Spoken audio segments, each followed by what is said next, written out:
Assalamualaikum warahmatullahi wabarakatuh. Alhamdulillahi rabbil alamin. Salatu wassalamu ala asyrafil anbiya'i wal mursalin wa ala alihi wa ashabihi ajma'in. Para pemirsa Mutiara Amal yang dimuliakan Allah, salah satu yang dibicarakan Allah dalam ayat-ayat yang berbicara tentang rangkaian puasa, Surah Al-Baqarah 183, adalah tentang sejarah puasa yang diperintahkan Allah kepada manusia.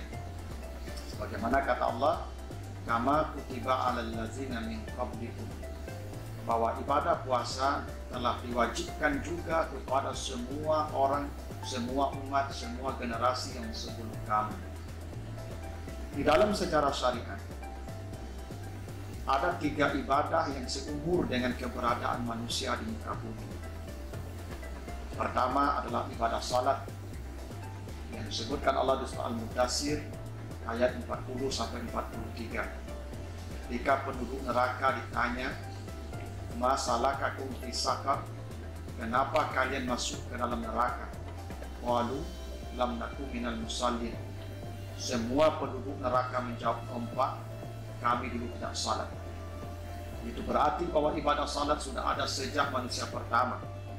Itu kenapa di surat Ibrahim ayat 37 disebutkan Ibrahim salat dan memerintahkan anak-anaknya salat. Nabi Musa juga salat, Nabi Isa dan pengikutnya juga salat, hingga Nabi Muhammad, dan sampai akhir zaman salat akan tetap dikerjakan oleh manusia. Yang kedua adalah kurban, sebagaimana disebutkan di surah Al-Maidah, watlu alaihim naba'a bani adam bil haqq iz qarraba qurbana, bahwa kurban telah dilakukan oleh anak Adam tertua Qabil dan Habil, dan itu terus berlanjut sampai akhir zaman. Dan yang ketiga adalah ibadah puasa, sebagaimana disebutkan di ayat tadi, sebagaimana puasa telah diwajibkan oleh orang-orang yang sebelum kamu. Ibadah puasa sudah dikerjakan sejak Nabi Adam. Ketika Nabi Adam diusir dari surga karena melakukan kesalahan, memakan buah yang dilarang oleh Allah, maka sesampainya di bumi Allah memerintahkannya berpuasa.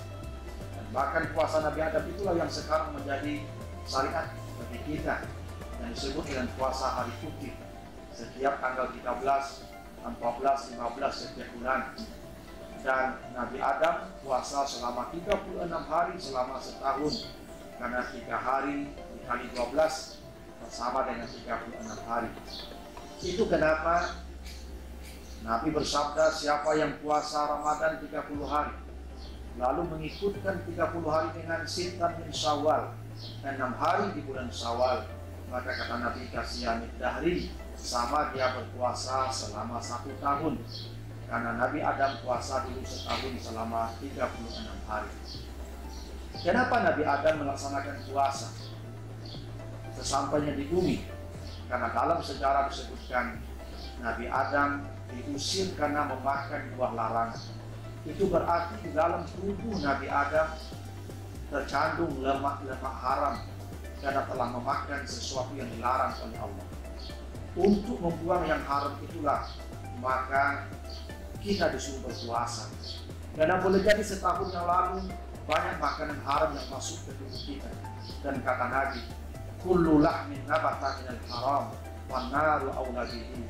Semua daging yang tumbuh dari makanan yang haram, walaupun sesuap dia makan, maka nerakalah tempatnya. Agar tidak masuk neraka, agar tidak dibakar dalam neraka daging-daging yang haram itu, maka Allah suruh bakar di dunia lewat puasa. Itu kenapa idealnya setiap orang yang berpuasa itu berat badannya menyusut. Kalau ada orang yang berpuasa bobot badannya bertambah, mungkin ada yang salah dalam puasanya. Karena sejatinya puasa itu membakar lemak-lemak dalam tubuh kita. Dan itulah kenapa Nabi Adam disuruh berpuasa oleh Allah, karena dia habis memakan makanan yang dilarang oleh Allah, dan di dalam tubuhnya bersarang yang haram, dan membuangnya, menghancurkannya, menghapusnya dengan berpuasa. Dan itu juga rahasianya kenapa puasa diperintahkan oleh Allah kepada Nabi Adam. Karena Nabi Adam diusir ke bumi karena sifat tamaknya. Allah telah mengatakan kepada Adam dan istrinya, wahai Adam, makanlah yang ada di sorga bersama istrimu. Semua boleh engkau makan dan boleh engkau cicipi. Tapi kata Allah, wala taqraba hadhihi syajarah, yang satu ini jangan.